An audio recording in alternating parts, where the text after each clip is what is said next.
দেশের এই বন্যা পরিস্থিতিতে বন্যার্তদের পাশে দাঁড়ানোর জন্য অনেক স্বেচ্ছাসেবক কাজ করছে। আমরা যারা বাড়িতে আছি, আমাদের দ্বারা যতটুকু সম্ভব সবাই নিজ নিজ জায়গা থেকে তাদের সাহায্যের জন্য হাত বাড়িয়ে দিন।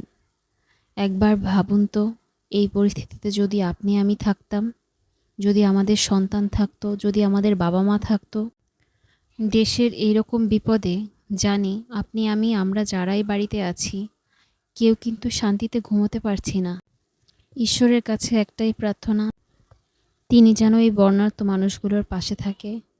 আর আপনি আমি আমরা সবাই দেখতে পাচ্ছি যে অনেকেই কিন্তু সাহায্যের জন্য হাত বাড়িয়ে দিয়েছে, সবার সর্বোচ্চ চেষ্টা করে যাচ্ছে এই মানুষগুলোকে উদ্ধার করার।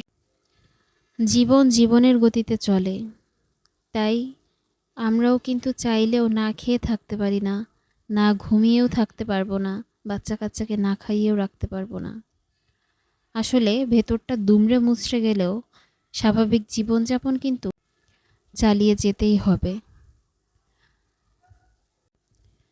এই বন্যা মানবসৃষ্ট নাকি প্রাকৃতিক, সেই নিয়ে আলোচনার থেকেও এই মুহূর্তে যেটা বেশি দরকার সেটা হচ্ছে এই মানুষগুলোকে যত দ্রুত সম্ভব রেস্কিউ করা।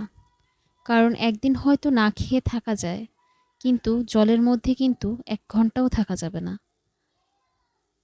তার সাথে যদি থাকে ছোট বাচ্চা, যদি থাকে প্রেগনেন্ট ওম্যান, বৃদ্ধ বাবা মা, ভাবুন তো কী পরিস্থিতিতে তারা আছে।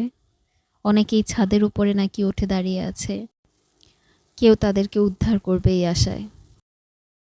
কতটা ভয়াবহ পরিস্থিতি আসলে একটা মা তার বাচ্চাকে ভাসিয়ে দেয়, যে কোথাও না কোথাও গিয়ে কেউ না কেউ তাকে উদ্ধার করবে।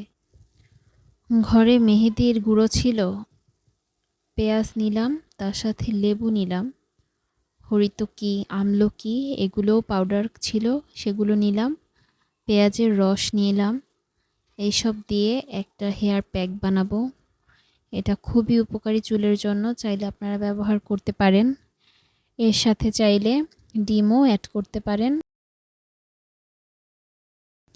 কারো বাড়িতে যদি জবা ফুলের গাছ থাকে তাহলে সেই জবা ফুলটাও কিন্তু এখানে দিতে পারেন। এর আগে আমি জবা ফুল দিয়ে এই প্যাকটা বানিয়ে ব্যবহার করেছিলাম এবং খুব ভালো একটা রেজাল্ট পেয়েছিলাম। এটা দিয়ে চাইলে আপনারা তেল বানিয়েও রাখতে পারেন, তবে আজকে আমি মাথায় সরাসরি ব্যবহার করছি। এর মধ্যে আমি সামান্য নারকেল তেলও কিন্তু নিয়েছি। এটা শুকিয়ে যাওয়া পর্যন্ত আমি রাখবো মাথায়। এই ফাঁকে রান্নাবান্না শেষ করব, তাতে দেখা যাবে যে শুকিয়ে যাবে। আর কোনো কাজ যদি হাতে না থাকে খুব বেশিক্ষণ কিন্তু মাথায় এগুলো নিয়ে বসে থাকতে একদম ইচ্ছে করে না। সবশেষে একটাই কথা বলবো, সবাই সবার পাশে থাকুন। কারণ এই দেশ আপনার, আমার, আমাদের সবার। তাই দেশকে রক্ষা করার দায়িত্বও আমাদের সবার।